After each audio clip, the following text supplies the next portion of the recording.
Hey there, tech enthusiasts, and welcome back to another learning experience.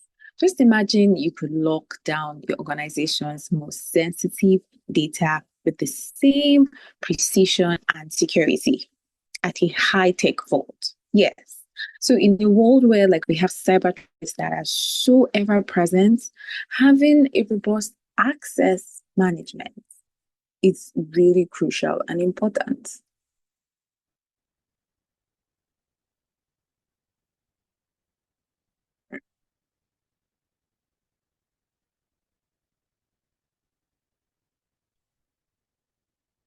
So once you have a robust access management practice, it is really key to helping you keep your digital environment safe. So today we're going to be talking about cybersecurity practices that can help with your access management and will help you. But we're going to base it on the healthcare organization. So we're going to just talk about those in the healthcare organization, how they can actually master accessing the controls in their healthcare organization. So whether they are running, if you're running a small clinic or even just a large hospital, the strategies I'm going to be talking about today will help you just identify and manage every user, making sure that you have, making sure that only authorized personnel actually have access to critical information. We're going to talk about essential practices like establishing unique user accounts, limiting shared access, implementing multi-factor authentication, and so much more. I'm going to try as much as possible to keep it short, but we'll break down this complex concepts into easy to understand steps. So I'll be able to provide you with practical tips and maybe some examples, yes, so that your defenses can be fortified.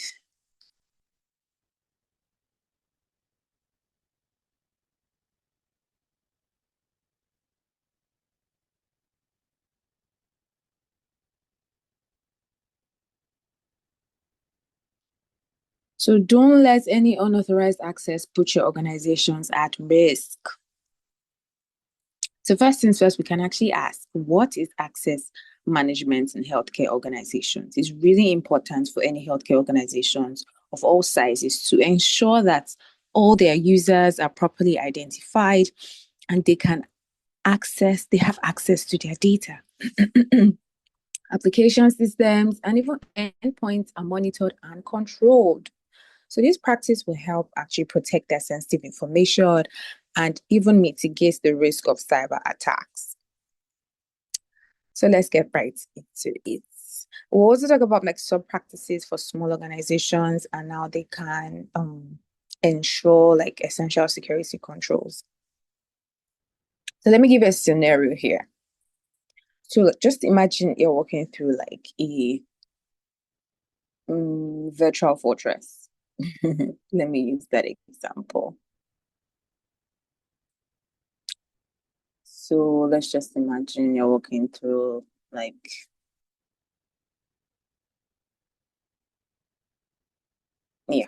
virtual fortress where every door and window is secure.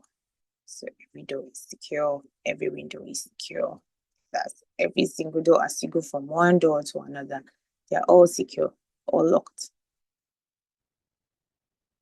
But are still with the padlock. They're secured and they're locked. And you can only get in with the correct key. So once you have the correct key, you're able to get in. Once you have the correct key, you're able to get in.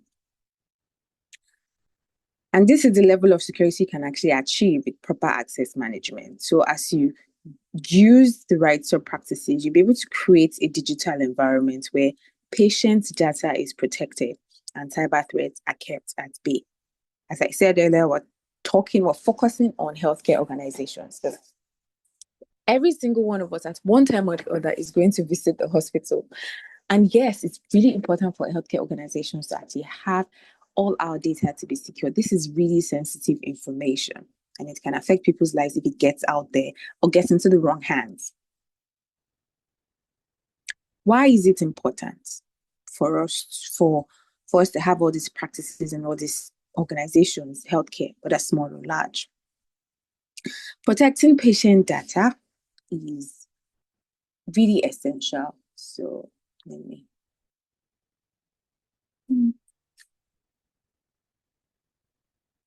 So you can say, why is it important?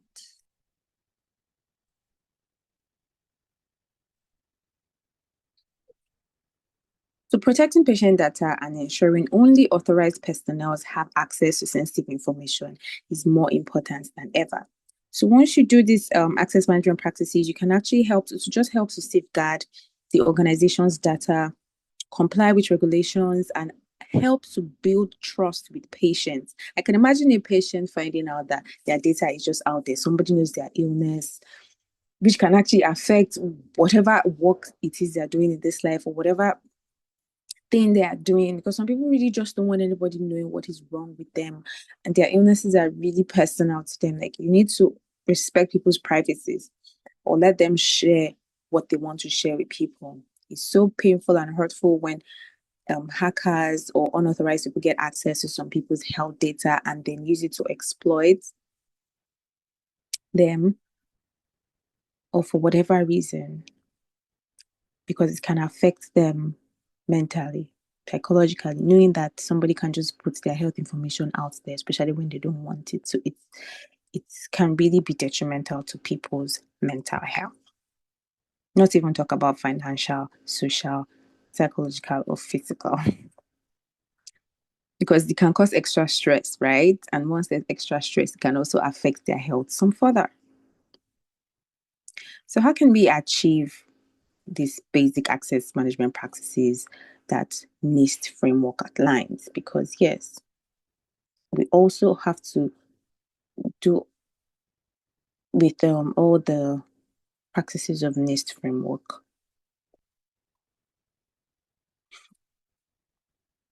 So, first, we can talk about the protect awareness and training. To when we go through the NIST framework references, PR.80, which is protect awareness and training.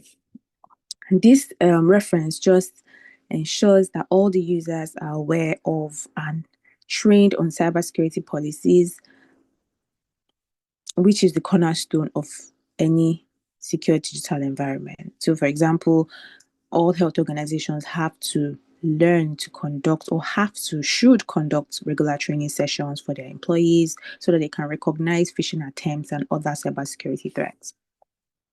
So another reference framework, NIST framework reference that needs to be implemented in organizations, in these organizations, is PRAC1. This is protect access control. That's what this is, protect access control. And this helps the organization to establish and maintain baseline configurations and inventories of organizational systems to help them manage user access. So, for example, just to keep an up-to-date list of all the user accounts of every single patient, of every single staff, and regularly review these access permissions. Like, they just have to keep an up-to-date list of the user accounts, and you have to review the access permissions. So some people would have read only, some people will have probably read and write, some people can have read, write, and modify, depending on what their description of work is or what position they handle in the organization and the healthcare organization. So you have to review these access permissions to ensure that they align with people's current job roles. Another NIST framework reference that needs to also be implemented is the PRAC6, which is also Protect Access Control 6. This one just describes limiting access to systems and data based on principle of least privilege. So you just, for example, just have to ensure that the employees only have access to the information that is necessary for their job functions and minimize the risk of unauthorized access. Also following after that, the organizations also have to implement PRAC4, Protect Access Control 4, This one also means they have to implement multi-factor authentication so that they can enhance multi-factor authentication so that they can enhance security. For example, they'll have to require that every user has to provide a second form of verification, maybe a text message code, or maybe even just an authentication app in addition to their password. Then another NIST framework that should be implemented is PR IP11, which means protect information protection processes and procedures. This just outlines implementing procedures to ensure the security of information during routine and emergency operations. For example, the organization has to establish protocols for securely storing and transmitting sensitive data, both during everyday operations or even in the event of a security breach.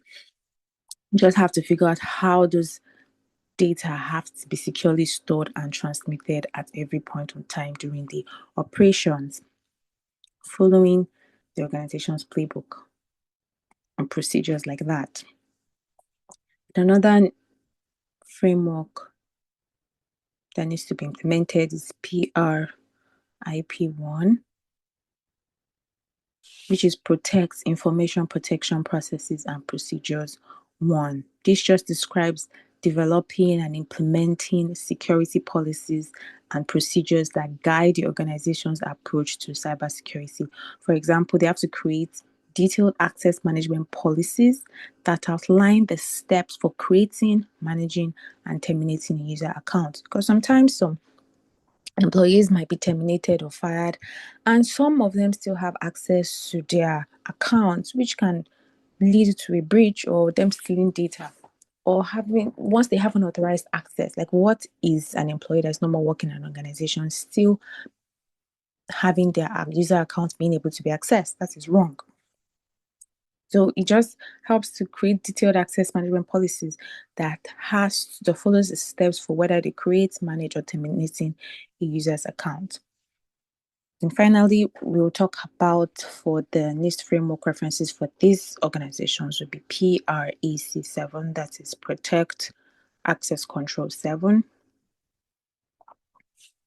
And this this reference just ensures that access to systems and data is monitored and audited regularly. For example, like implementing monitoring tools that can track users' activities and actually generate alerts for any form of suspicious behavior. So next we'll talk about security controls. Yeah.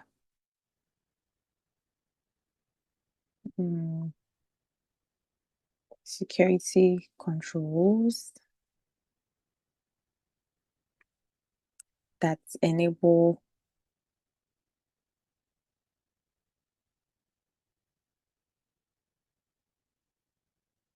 organizations, and in this case, we're talking about health, to manage user access to data.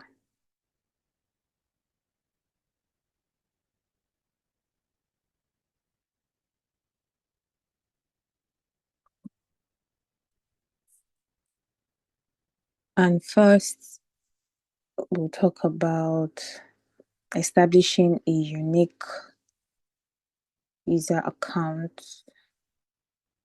So I have to establish a unique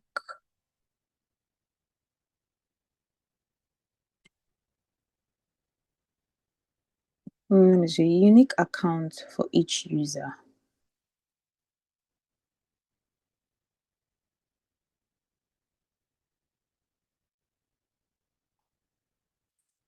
Yes. So every user has to have a separate user account. So they have to assign a separate user account to each individual in the organization. And what would this ensure? This would just ensure that every user's activity can be tracked and monitored. So since it's not grouped, you can actually know the activities every user is doing. It can be tracked and monitored, and it will reduce the risk of any unauthorized access. So once every employee is given a unique username and password to access the organization system, each employee will also be trained and regularly reminded that they should not share their password or even change their passwords maybe every 3 months or every month, depending on the policy that you want to adopt, and use different password or just for work and personal accounts.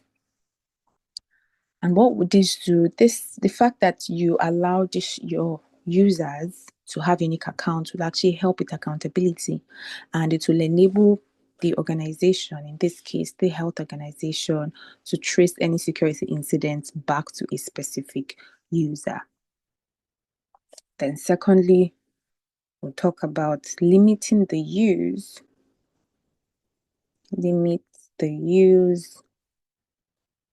of shared or generic accounts.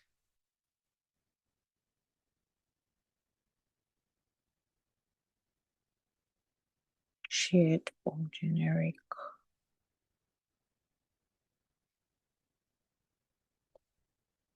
accounts. Yeah, so shared or generic accounts should generally be avoided because they actually increase vulnerabilities. So if shared accounts are necessary, the user has to sign out after every use, and the password should be changed regularly. Even if you want to use anything like shared accounts, the user will sign out once they're done with it, and then you have to change the passwords regularly. So in a situation where a shared account is required for accessing a specific application, so, for example, if maybe doctors and okay, let me say specific group of doctors actually have to use a particular application, specific application, because this is not specific to just one person. It's a shared account, and they have to use to get some users' information. Each of those doctors in that particular team or in that particular department would have to be trained to sign out once they have completed whatever thing they're doing on that application, and they have to change the password for each time after each use so that they have to maintain security. So once you limit the shared account to reduce the risk of any unauthorized access and to ensure that any security breach can quickly be identified and it will immediately be addressed. So next we'll talk about the one will be tailor access to the needs of each user.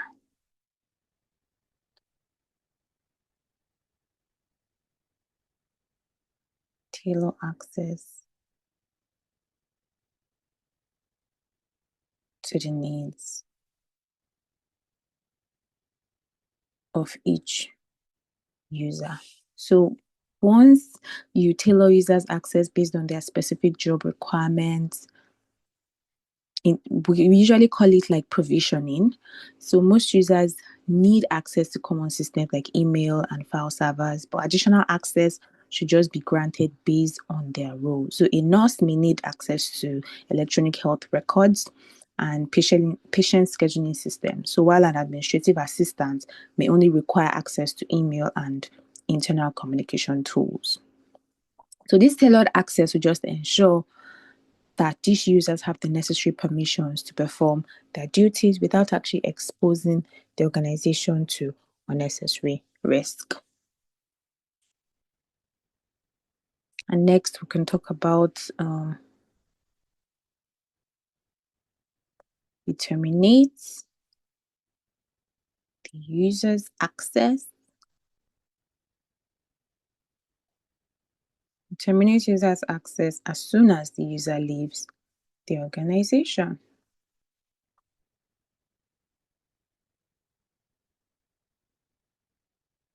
As soon as the user leaves the organization. So once a user immediately leaves an organization, it is really paramount immediately terminate the access so that you can prevent them from accessing sensitive information after their departure. For example, when an employee resigns or if they fire someone, the IT department has to promptly deactivate the user's account and remove their access to all systems and applications. How this helps is that once you promptly terminate a user that is no longer in the company, it prevents the former employee from accessing a patient's data or even other sensitive information and reduce the risk of data breaches. Next, we'll talk about providing role-based access.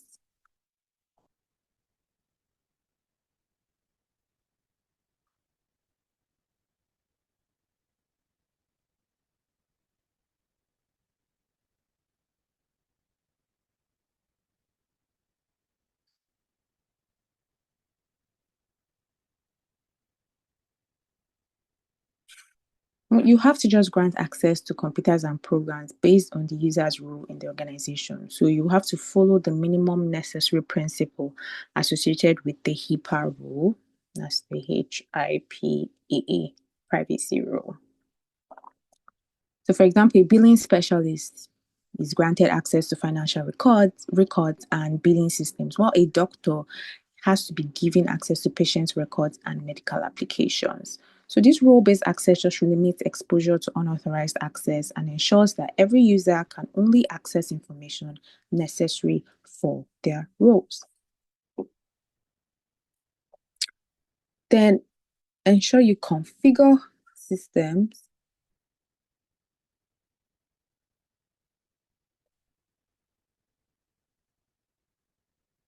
and endpoints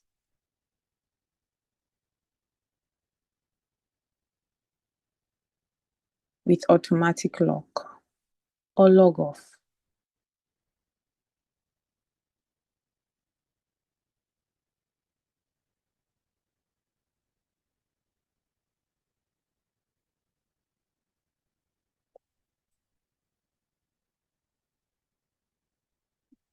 Or log off. So once you configure systems and endpoints to automatically lock and log off a user after a predetermined period of inactivity, maybe 15 minutes or 20 minutes, but it shouldn't be too long. So, for example, maybe a computer in a hospital setting is configured to lock automatically if it is left inactive for 15 minutes.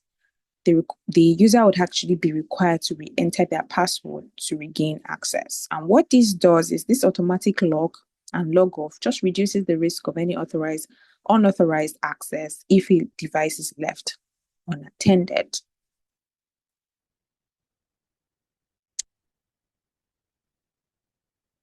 Next, we can talk about implementing single sign-on.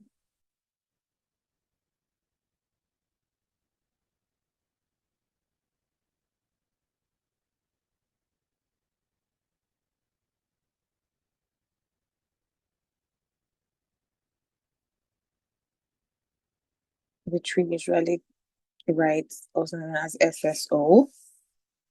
So once you implement single sign-on systems that can automatically manage access to all the software and tools once users have signed onto the network. So for example, like once a user logs into their workstation, they will gain access to all the authorized applications without needing to log in again.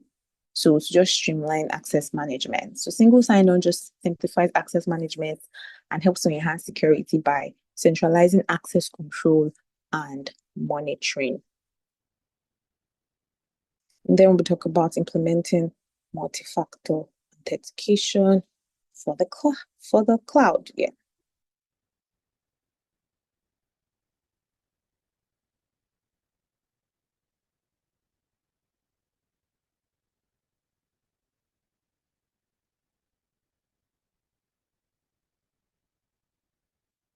For the cloud. So once you implement multi-factor authentication for cloud-based systems that store or process sensitive data to mitigate the risk of unauthorized access, you're going to be mitigating the risk of unauthorized access. For example, like a user that is accessing the health records, the health record system, they are required to maybe provide like a second form of verification, maybe like a text message code or maybe an authentication app in addition to their password. So this multi-factor authentication will just help to add an extra layer of security, significantly reducing the risk of unauthorized access to sensitive data. And let's just briefly talk about monitoring compliance, which is another important aspect that should be discussed when it comes to access management for organizations. So in order to ensure like consistent provisioning and control of access, one has to implement access management procedures so that they can track and monitor the user's access to computers and programs. And these procedures will just help maintain security and compliance with organizational policies. And you can wonder, like, what threats will be mitigated when you follow after all this access management practice, cybersecurity practice. As usual, we all know the first threat and it's so rampant right now is ransomware attack. So once you have a robust brand and access management system that is protected, you're going to be mitigating ransomware attacks.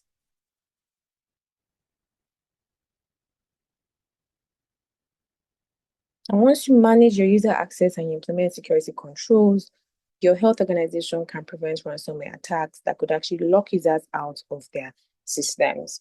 Another threat that you'd be mitigating would be insider or accidental or intentional data loss. So, like insider attack or accidental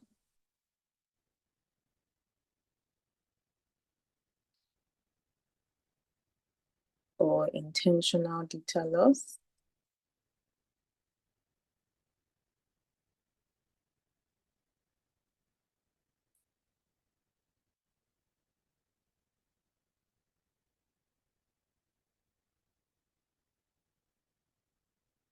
So proper access management will help to reduce the risk of data loss that can be caused by insider threats, whether it's accidental or even intentional. And another thing you can prevent when you mitigate threats that can be mitigated will be attacks against connected medical devices. So IoT devices. So you're going to prevent attacks against connected medical devices.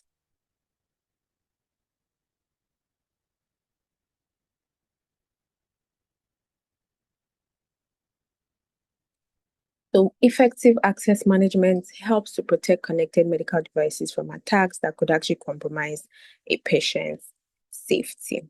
Yes. So thank you so much. As we wrap up this essential guide on cybersecurity practice access management, just remember that securing your organization's digital environment starts with effective access control.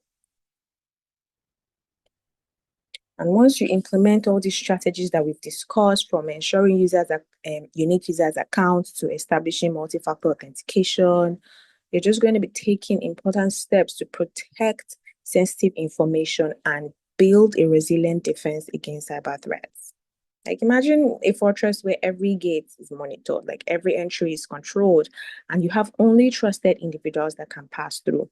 This is the level of security you can achieve with proper access management. So not only will you safeguard your patient's data, but you also build trust with your clients and you ensure compliance with industry standards.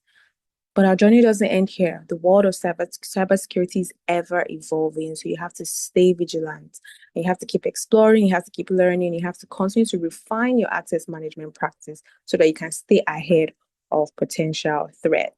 Invest in your IT team. Health companies, invest in your IT team. Invest in cybersecurity. Invest in your security. You might think it's not useful, but it will save you a whole lot. Like it's actually going to save you more than cost you. So thank you so much for joining us on this journey to mastering access management for your healthcare organization, whether small or large. If you found this video helpful, please don't forget to like, comment, and subscribe for more cybersecurity insightful tips. I just want to express my gratitude. You can check out, go to my link in my about page and just check out and explore those who are looking for work from home opportunities. So I have a link there that can help you get started working from home for free. You download the guide and you follow the steps as it is. And if you've had a business for quite some time and you just wonder you've never made an income from your business, you can also check out the link in my about page on how to make that first dollar or make that first $1,000 or $10,000 in your business. I know people struggle a lot because they don't know what to do, but some of us, all these steps and the mistakes that we've made has been able to help us create a guide to help other people out there, so you will not need to struggle again. But if this is not your thing, no worries. What you can do by supporting me is just clicking that subscribe button, you comment, you like, and then you share, because this content is needed for every health organization, whether small or large, because your information and my information needs to be protected. We all go to the hospital, we all visit the clinic. Yes, we do. So just hit that subscribe button. It goes a long way in helping me deliver more free content to the world. Your support fuels my ability to create informative videos. Thank you once again, and I wish you a fantastic and fabulous rest of the day. Bye.